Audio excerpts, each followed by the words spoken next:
যুক্তরাষ্ট্র ইরানে টানা 11তম রাতের হামলা সম্পন্ন করেছে। এদিকে মার্কিন যুদ্ধ সচিব পিট হ্যাগভিস্ট প্রকাশ করেছেন, ইরানের বিরুদ্ধে যুদ্ধ ইতিমধ্যে $37.5 বিলিয়ন বেশি খরচ হয়েছে। সেন্টকম ইরানে টানা 11তম হামলা চালিয়েছে।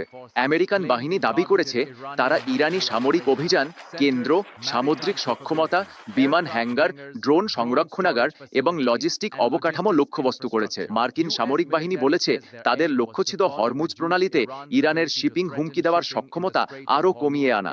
ইরানের রাষ্ট্রীয় গণমাধ্যম জানিয়েছে তাবরিজ, সিরিক ও বুশেহর এলাকায় হামলা হয়েছে এবং তেহরান জুড়ে আকাশ প্রতিরক্ষা ব্যবস্থা সক্রিয় করা হয়েছে। এদিকে মার্কিন যুদ্ধ সচিব পিট হেগসেথ সিনেটের বাজেট কমিটির সামনে ইরান যুদ্ধের খরচ সম্পর্কে সাক্ষ্য দিয়েছেন। হেগসেথ বলেছেন, এই যুদ্ধে $37.5 বিলিয়ন খরচ হয়েছে। যুদ্ধ সচিব আইন প্রণেতাদের বলেছেন, প্রশাসন জাতীয় প্রতিরক্ষার জন্য মোট $1.5 ট্রিলিয়ন চায়।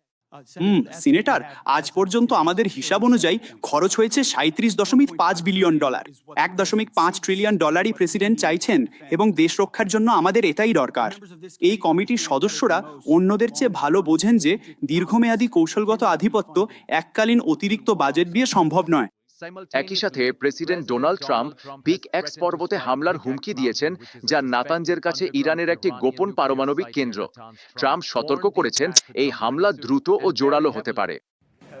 তাদের কাছে উপাদান না থাকলে এর কোনো মানে হয় না। আপনি কি সেন্ট্রিফিউজের কথা বলছেন? উপাদান ছাড়া এটা অর্থহীন।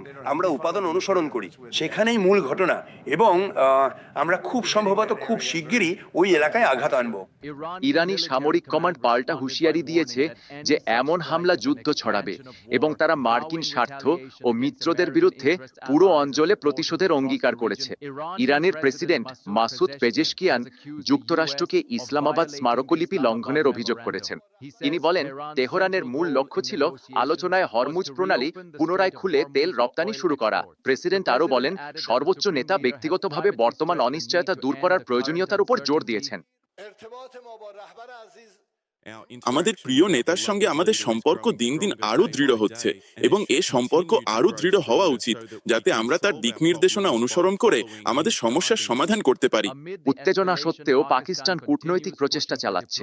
প্রধানমন্ত্রী শেহবাজ শরীফ ইসলামাবাদে ইরানের স্বরাষ্ট্রমন্ত্রী এসকান্দার মোমেনির সাথে সাক্ষাৎ করে সংযমের আহ্বান জানান। মোমেনি সেনাপ্রধান আসিম মুনিরের সাথেও আঞ্চলিক নিরাপত্তা নিয়ে আলোচনা করেন। এই বৈঠকগুলো মধ্যস্থতাকারী হিসেবে পাকিস্তানের ভূমিকা ও আলোচনার পথ খোলা রাখার প্রচেষ্টাকেই নিশ্চিত করে।